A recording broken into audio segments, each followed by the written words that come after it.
자, 그러면 선형회귀는 우리가 아까 얘가 앞에서 봤던 최근 이 회귀에 이제 오류가 있었죠. 범위가 벗어나면 계속 값으로 예측을 해내니까 그걸 그 단점을 보완하기 위해서 사용하는 게 선형획입니다. 그래서 첫 번째는 방금 전에 그림에서 봤듯이 직선의 방정식을 찾아내가는 거예요. 그러면 이 직선이 지금 현재는 1차 방정식의 형태입니다. 1차 방정식. 우리가 기본적으로 1차 방정식은 y는 ax 플러스 b 이렇게 계산하죠. 1차 방정식. 거기서 훈련을 하면 알고리즘이 뭘 찾아내냐면 ax 플러스 b에 들어가는 a를 찾아요. a와 b를 찾습니다. 데이터를 훈련을 시키면서. 그럼 지금 현재 56개 중에 아까 트레이닝 인풋이 40개인가 그랬으니까 42개를 훈련을 시키면서 공통적인 A의 기울기와 그 다음에 보통 직선 방정식 플러스 B는 절편이라고 하죠. 절편이라고 합니다. 그래서 절편 B를 찾아내가는 게 이 알고리즘의 핵심이라고 볼 수가 있습니다. 학습을 하면서 이를 찾는다 이 말이에요. 그러면 여기서의 지금 현재 A는 기울기 이름이 보통 1차 방정식에서 기울기 또는 가중치 또는 계수라고 합니다. 여러 가지 용어들이 있는데 그 다음에 B는 절편 요거랑 A와 B를 찾아내는 게 선형 방정식의 원리다 이 말이에요. 그럼 지금 현재는 이게 이렇게 된 거예요. 무게는 A는 뭔지 몰라요. 얘가 알고리즘이 찾아주는 값이 A입니다. A 곱하기 1이 플러스 B 절편 요걸 계산한다 이 말이에요. 그래서 예측 주어진 데이터보다 벗어난 값을 주어지면 어차피 A와 B가 구해져 있으니까 길이를 입력하면 무게가 예측이 된다 그 얘기입니다. 그래서 방정식을 학습한다. 그래서 선형회귀라고 우리가 부릅니다. 선형회귀.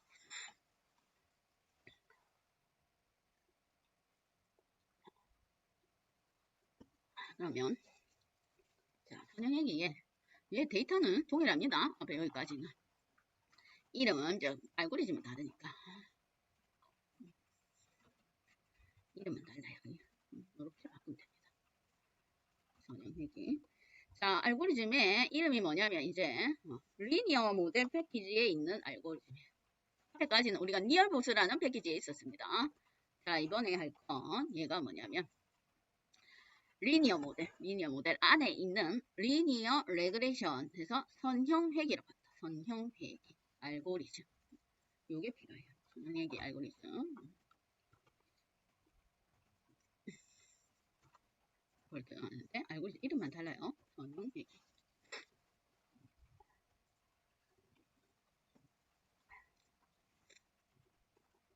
자, 그래서 이름만 다르니까.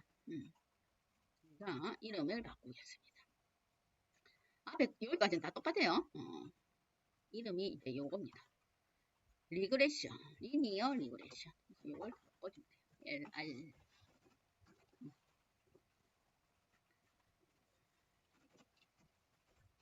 LR. 여기는 두고. 여기까지 해서 한번 출력을 해보세요.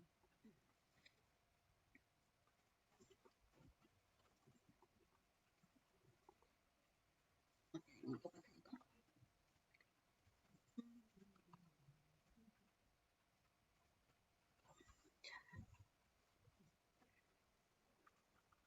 자, 한번 그냥 기본적인 것만 스코어 훈련시키고 스코어를 출력해 봅시다. 그랬더니 자 봅시다. 훈련시키고 스코어를 측정했더니 앞에 거보다는 조금 스코어가 낮아요. 자, 훈련 데이터의 스코어는 93이고 테스트 데이터의 스코어는 82입니다. 앞에 거보다 낮죠? 82예요. 93, 82 이렇게 나옵니다.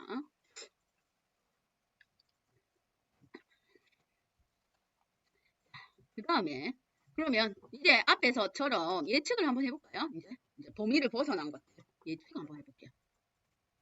프레딕트해서 범위를 벗어난 것들을 예측을 하고 있습니다. 60도 예측해보고 60도 예측해보고 해보면 되겠죠? 60 큰 것도 봅시다. 60도 한번 예측해봅시다. 큰 것도 여기를 앞에 이거 회기는 똑같은 값을 예측했지만 이제 얘는 방정식에 이제 대입할 거니까 결과값이 아마 달라질 겁니다. 자, 그랬더니 50은 1, 2, 4, 1이고 60은 1, 6, 3이 그 다음에 90, 70 높은 거는 이제 2kg까지 가네요. 그러니까 요렇게 예측한다 이 말이에요. 아까는 또 동일한 값이었는데 이제 당연히 선형 방정식에 대입을 하니까 그렇게밖에 당연히 그 식에 따라서 예측을 할 수가 있습니다. 그러면 여기에 있는 우리가 얘가 방정식을 훈련한다고 했으니까 요거 있죠? A 값하고 기울기 값과 B 별평 값을 우리가 얘가 이 알고리즘은 요걸 학습한다고 했습니다. 이걸 찾아내는 게 얘의 일이니까. 그러니까 찾아낸 이 결과값이 어딘가에 저장이 되어 있을 겁니다. 그렇죠? 이 결과값이. 그러면 선형회기에서는 그 결과값을 저장하는 속성이 있어요. 속성. 그게 뭐냐면 해당 알고리즘에 코이프라는 속성이 있고 그 다음 인터셉트라는 속성이 있습니다. 이게 뭐냐면 기울기하고 별편이다 이 말이에요. 이제 다 학습하고 난 뒤에 그걸 저장해 놓고 이 값에 따라서 이제 계산을 하는 거예요. ax 플러스 b가. 그러면 얘가 LR의 코이프 언더바 얘가 뭐 기울기 뭐 선형 방정식의 A에 해당한다 이 말이에요. 그다음 별편 B에 해당하는 거. 그게 이제 그걸 찾아내는 게 이 방정식 이 알고리즘이 하는 일이니까. 한 개만 5팀만 출력해서 봅시다. 그러면 얘를 확인해 봅시다. 출력을 해보면 됩니다. 예, 언더바가 붙어 있습니다. 얘는 파이썬에서는 언더바가 특정한 속성이나 특정한 변수에 언더바가 붙어 있는 거예요. 자, 한번 실행해 볼게요. 그랬더니 요게 기울기가 39고 별표는 마이너스 709입니다. 이게 두 개 다 마이너스가 나오는 경우도 있어요. 플러스는 아니에요. 그러면 뭐가 아까 뭐 주어진 데이터가 50이었죠? 그렇죠? 그러면 반올림 했다 치고 이거 계산이 어떻게 되냐면 뭐 이게는 A가 여기서 A가 뭐냐면 코이프가 지금 현재 39네요. 39 그렇죠? 39 곱하기 50 그 다음 플러스 B인데 B가 마이너스입니다. 그렇죠? B가 마이너스 709네요. 마이너스 709 마이너스 709 이렇게 된다 이 말이에요. 이렇게 해서 나온 값이 1, 2, 4, 1이다 그 얘기입니다. 계산해 봅시다. 9 곱하기 50에 마이너스 709 하니까 1, 2, 4, 1 맞네요. 계산해보면 이 값이 1, 2, 4, 1. 그러니까 이 방정식에 대입했을 때 나온 값이 얘가 맞아요. 그렇게 계산하는 겁니다. 기본은 간단해요. 그렇죠? 요게 넣은 거다 이 말이에요. 그러면 공포도와 이 방정식을 같이 합해서 그래프를 하나 그려볼까요? 방정식하고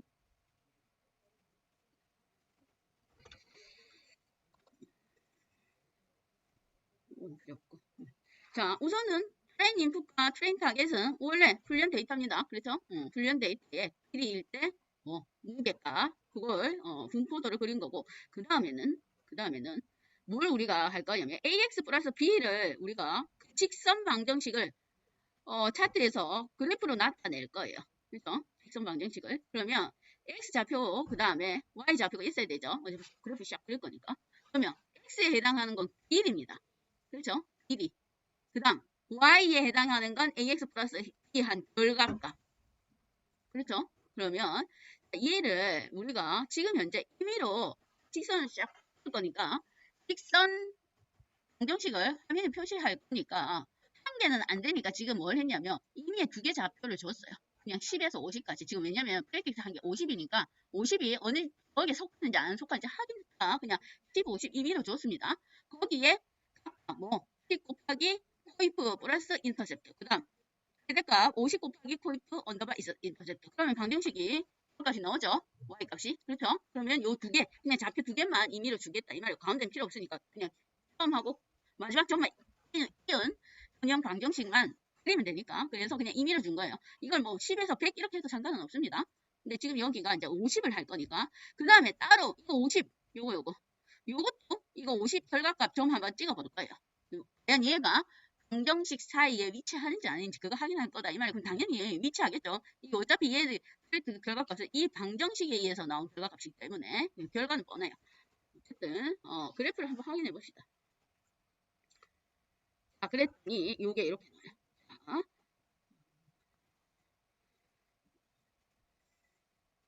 자, 스케트 한 개 있나? 위에 아까 그게 있어서 색깔이 바뀌었구나.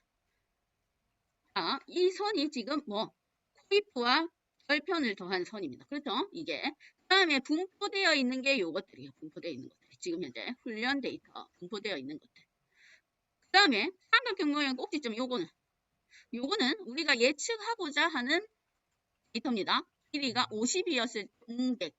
그렇죠? 그러니 당연히 이 방정식 선의 끝에 아까 방정식이 범위가 10에서 50이었으니까 그 지점에 위치하는 게 맞아요. 맞아요. 그래서 이런 것들을 찾아낸다 이 말이에요. 그래서 얘가 이 알고리즘이 찾아낸 건 이 직선이 제일 적합하다 이 얘기입니다. 이걸 기울기가 좀 다르게 해서 이렇게 생긴 걸 찾아낼 수도 있고 그 다음에 그 밑에 있는 걸 찾아낼 수도 있는데 학습한 결과 이 선이 제일 뭐 예측치 스코어가 높은 거다 이 얘기야. 스코어가 높은 걸 학습한 거예요. 그걸 찾아낸 거다 이 말입니다. 그게 리니어 레그레이션의 원리입니다. 그냥 선형 방정식의 비율기와 배수를 구하라 그 얘기예요.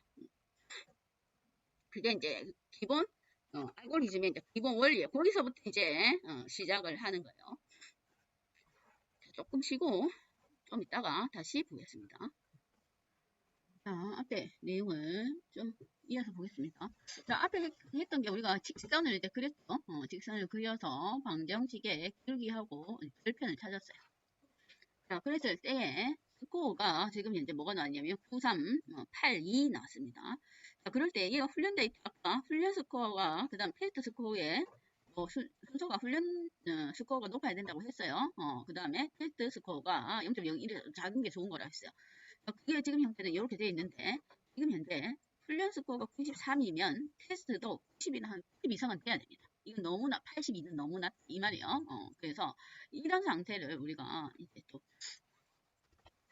훈련 스코어가 높고 테스트 스코어가 CORE가 현저히 낮은 경우로 얘는 뭐라고 하냐면 과대적합이라고 합니다. 훈련 데이터의 과대적합. 어떤 책에서는 뭐 그냥 과적합 이렇게도 얘기해요. 이걸 과대적합 상태라고. 좋은 건 두 개 더 높은 게 좋은 거라고 했어요. 그리고 차이가 그렇게 많이 안 나는 거. 반대로 훈련 스코어가 낮고 테스트 스코어가 반대로 높거나 낮고 테스트가 높은 경우 또는 둘 다 현저히 낮은 경우 둘 다 막 50 이 정도 0.55 이렇게 되면 그 상태는 과소적합이라 과소적합 뭐 이렇게 부릅니다. 지금 현재 데이터가 지금 현재 데이터에서 우리가 봤을 때 이 정도는 지금 과대적합이에요. 베스트가 아니다 이 말이에요. 왜냐면 이 현재 주어진 훈련 데이터가 복잡한 데이터가 아니에요. 단순하게 길이 하나 주고 무게 예측하는 건데 이런 형태의 데이터는 기본적으로 이렇게 단순한 데이터는 적어도 한 9호 정도는 나와야 됩니다. 지금 현재 이 상태도 그렇게 높은 건 아닙니다. 그리고 9호 정도 나오면 얘가 한 94 정도 돼야 된다 이 말이에요. 그래서 그 문제도 있고 그 다음에 잘 보세요. 아까 인터셉트 절편이 마이너스였어요. 응? 마이너스 뭐였죠? 마이너스 700분가 그랬어요. 그래서 지금 길이를 보세요. 길이가 10일 때 한 15, 지금 15네요. 15 정도일 때는 무게가 제로보다 낮은 마이너스입니다. 현실적으로 이런 물고기 없어요. 그렇죠? 마이너스는 없다 이 말이에요. 그래서 이 알고리즘에서 나타나는 이 방정식도 뭔가 오류가 있다 그 얘기입니다. 정확하지가 않다 이 말이에요. 큰 거는 상관없는데 지금 작을 때가 문제예요. 왜냐 아까 절편이 마이너스였기 때문에 그렇죠? 마이너스 709니까 아까 길이 곱하기 기울기 값이 709보다 작을 경우는 마이너스 발생한다 그 얘기예요. 그렇죠? 그래서 지금 현재 15일 때 마이너스가 마이너스라서 이게 잘못된 거예요. 오류가 있다 이 말입니다. 그래서 이걸 보완하는 형태가 그 다음 나오는 요 형태예요. 요 형태. 직선보다는 여기 있는 이 점들의 지금 이 점들을 최대한 많이 포함할 수 있는 방정식의 형태는 곡선 방정식입니다. 그렇죠?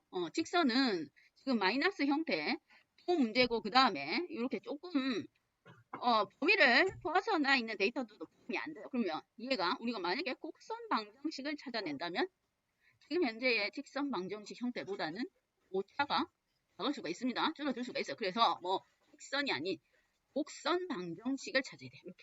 이렇게 되도록 다 포함할 수 있는 곡선 방정식을 찾는데 이런 곡선 방정식의 형태면 뭐 식이 뭐냐면 당 방정식, 2차 방정식 형태가 만들어진다 이 얘기입니다. 2차 방정식 그러면 아까는 1차 방정식이었으니까 뭐 ax 플러스 b 이러면 되는데 이제는 뭐 항이 더 있어야 돼요. 응? 그래서 우리가 기본적인 2차 방정식 형태는 이렇게 되죠. y는 ax 제곱 그렇죠? 플러스 b 이런 형태 되죠. ax 제곱 플러스 bx 플러스 c 그렇죠? 이런 형태가 우리가 뭐 2차 방정식, 곡선의 방정식 형태예요. 곡선 방정식 그림에서처럼 이런 형태를 찾아 나가야 된다 이 말이야. 응? 그러면 그걸 우리가 항이 여러 개다 해서 다항핵이라고 합니다. 이제 1차 방정식은 일반적인 선형핵이고 항이 많기 때문에 곡선의 2차 방정식 형태를 이제 다항핵이라 해요. 그러면 지금 현재 우리가 데이터가 뭐만 있냐면 길이밖에 없습니다. 실제로. 그죠? 길이 하나를 주고 무게를 예측하기는 실제로는 주어진 데이터의 특성이 하나인 건 조금 부조리하다 이 말이에요. 정보가 너무 적어요. 그죠? 뭔가 다른 정보, 그러니까 특성이 솔직히 말하면 여러 개일수록 이 알고리즘이 방정식의 기울기와 절편을 좀 더 정확하게 예측할 수가 있습니다. 계산해낼 수가 있단 말이에요. 그러니까 얘가 단항, 길이가 항목이 특성이 하나이기 때문에 조금 덜 정확해요. 그래서 임의로 주면 좋겠는데 지금은 주어진 게 길이밖에 없으니까 또 우리가 뭐 임의의 뭐 대각선, 높이 이런 걸 지금 현재 줄 수가 없으니까 우리가 가진 데이터는 이해가 다니까 그래서 이런 경우는 어떻게 하냐면 지금 현재 주어진 이 값을 보통 그렇게 해요. 제곱하거나 아니면 얘네들끼리 곱하거나 뭔가 연산을 해서 또 다른 값을 도출해냅니다. 특성이 여러 개면 좋으니까 한 개는 가진 값을 뭐 제곱하거나 곱하기 하는 거니까 완전 틀린 값은 아니죠. 왜냐? 모든 배열 요소에 동시에 같이 적용할 거니까.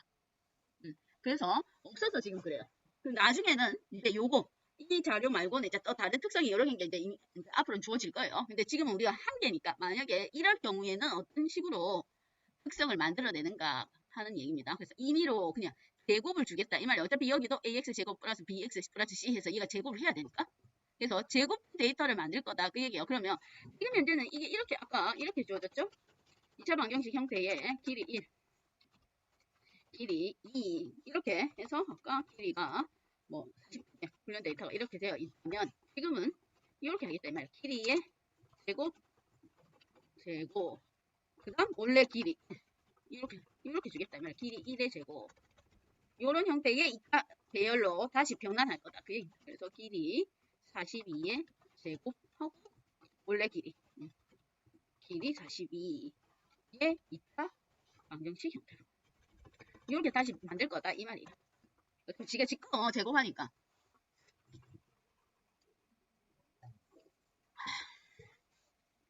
이 형태로 만드는 건 원래 배열에서 길이 제곱과 길이를 연결해서 만들 겁니다. 10길이 해서 하나의 다른 배열로 새로 생성하는 게 저번에 우리가 넘파이에서 배열 조인할 때 컨캐트네이트는 행으로 그냥 뒤에 갖다 연결시키는 거고 컬럼끼리 해서 하나의 다시 배열로 만드는 건 컬럼 언더바 스택이 있었어요. 그래서 컬럼 언더바 스택해서 원래 있던 배열의 길이를 하나 가지고 오고 다시 제곱해서 2차 배열 형태로 만들어줍니다. 컬럼 언더바 스택을 이용하면. 그래서 그걸 변환하는 작업이 한 번 더 필요합니다. 지금은 다른 건 별로 손댈 게 없고 자 리세이브 한 다음에 이 형태를 먼저 하겠다 이 말이야.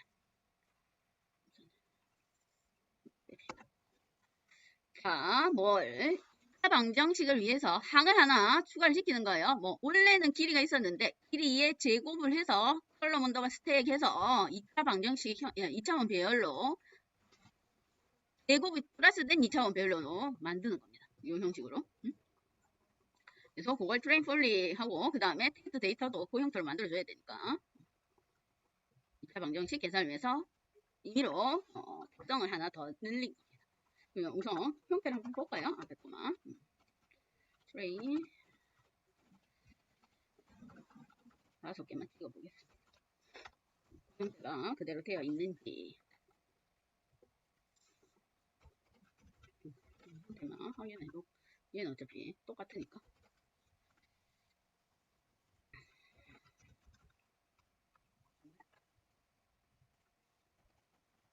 자, 여기에 이제 변환 작업이 필요하니까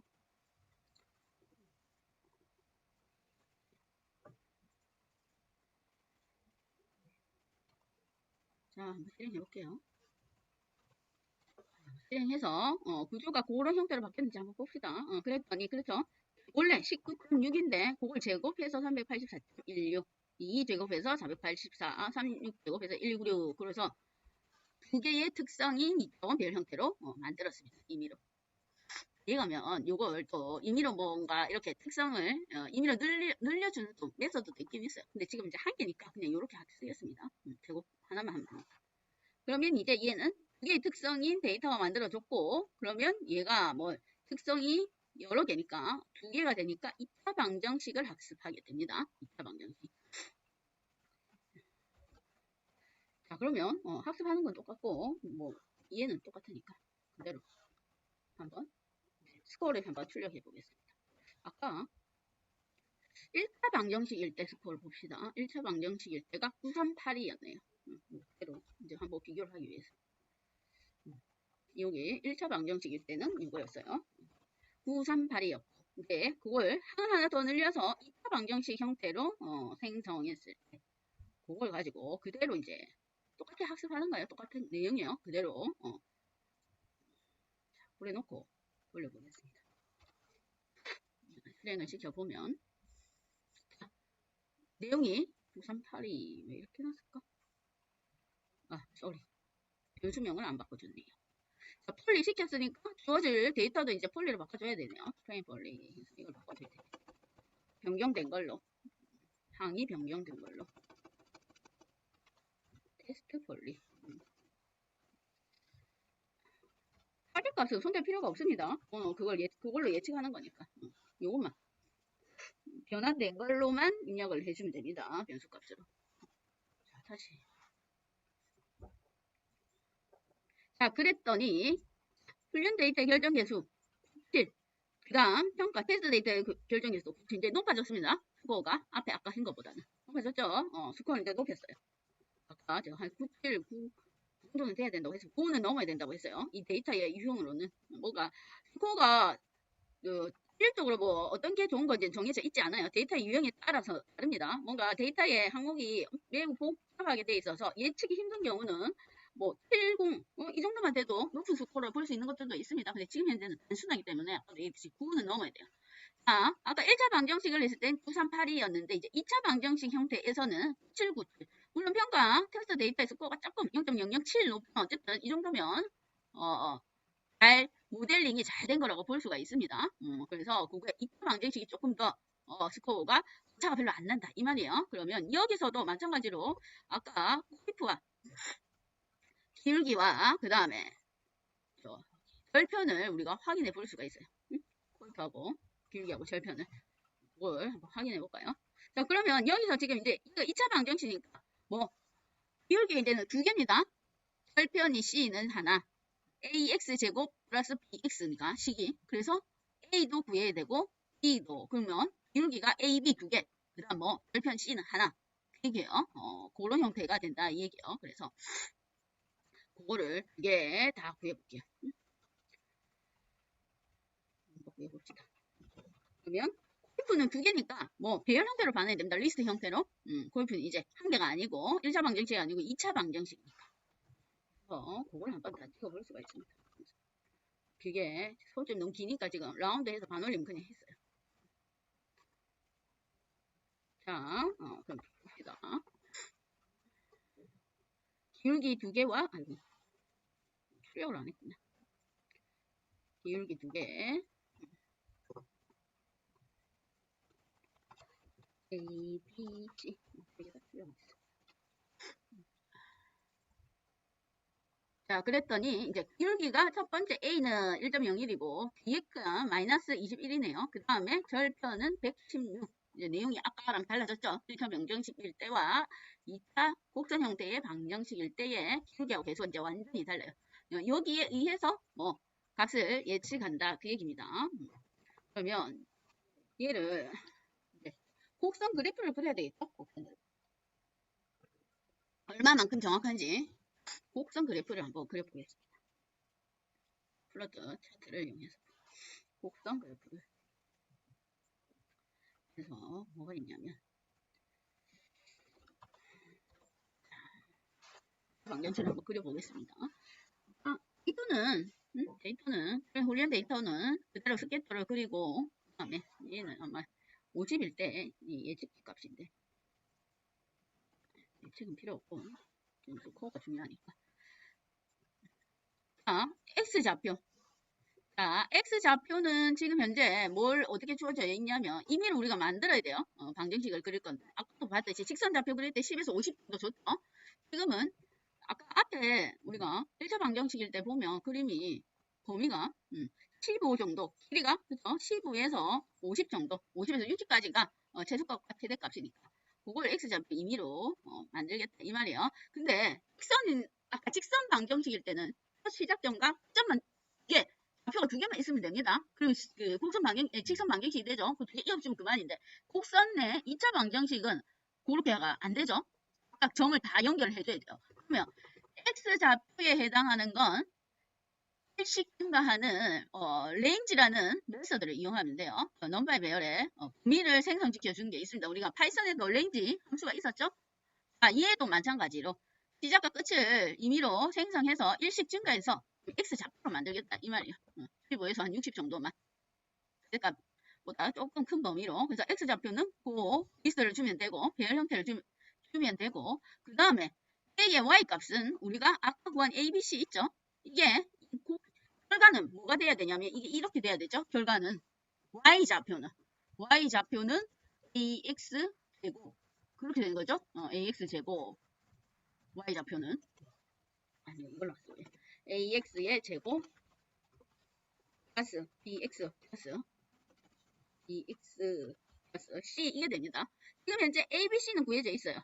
ABC는 그러면 X에 해당하는 건 아까 요거 포인트로 준 거 리스트 15에서 60 값 각각 대입하면 되고 그렇죠? 그러면 그래서 A 곱하기 포인트 곱하기 제곱 이러면 되고 그 다음 뭐 BX 플러스 C 요거 이 방정식의 기울기와 계수를 이용해서 계산한 값이 Y좌표에 해당이 되는 거예요.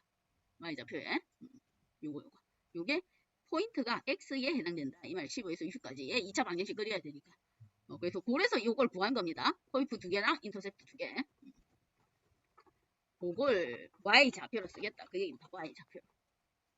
그러면 곡선 방정식이 그려져요. 그러니까 일식 증가하는 곡선의 방정식, 2차 방정식을 하면 출력할 거다. 그 얘기입니다. 요거는 아까 제가 구한 거 있죠? 그걸 직접 대입해서 계산을 해도 됩니다. 직접 아까 1.01 마이너스 21.56 110.05 그걸 직접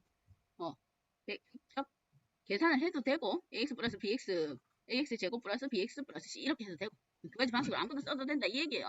그래 놓고 불리언 데이터도 스케터로 점으로 한번 표현해보고 그 위에 곡선에 점을 얼마나 많이 포함하고 있는가 그걸 한번 확인해 보겠다 이 얘기입니다.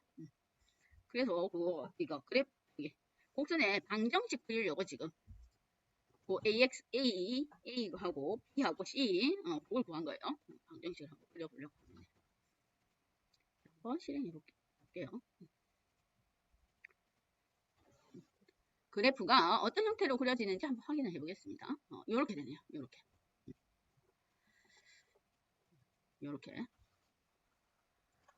안 되나? 이런 형태의 그래프가 생성이 돼요. 2차 방정식. 그렇죠? 자, 여기서 끝 지점에서부터 시작해가지고 지금 범위가 60까지 갔는데 실제로 우리가 어제 훈련 데이터는 어차피 44까지니까 여기가 이제 범위죠. 여기를 포함하고 있는데 거의 모든 점을 다 포함하고 있습니다. 물론 이렇게 각축이 되어 있는 이유는 어쩔 수 없는 거고. 그래서 아까 1차 방정식하고 비교를 해보면 많이 포함하고 있습니다. 그러니까 얼마나 많은 점을 포함하고 있는 방정식을 찾는가. 그게 알고리즘이 하는 일이에요. 실제로는 모두 되도록이면 많은 걸 포함하는 게 좋겠죠. 그래서 직선일 때보다 직선은 요거예요. 아까 이 직선보다 지금 현재 보이는 요 곡선이 훨씬 많은 걸 포함하고 있습니다. 그렇죠? 얘는 요거 밑에 아까 15일 때가 마이너스였는데 그거보다는 지금 더 많은 걸 포함하고 있어요. 그렇죠? 눈으로 봐도 얘가 뭐가 많은 걸 포함하고 있다는 말은 오차가 작다 이 말이에요. 그죠? 원래 데이터랑 비교를 해보면 오차가 작습니다. 요거 몇 개 빼고는 다 포함하고 있다. 그래서 얘가 정확도가 당연히 스코어가 당연히 앞에 1차 방정식보다는 스코어가 당연히 높을 수밖에 없습니다. 예측할 것 그리고 큰 것도 나중에 길이가 훨씬 더 큰 거 예측하는 것도 얘 1차 방정식일 때랑 차이가 있을 수가 있어요. 그래서 이런 2차 방정식을 학습하는 게 실제적인 이 선형 회귀 알고리즘의 기본적인 역할이라고 볼 수가 있습니다. 여기까지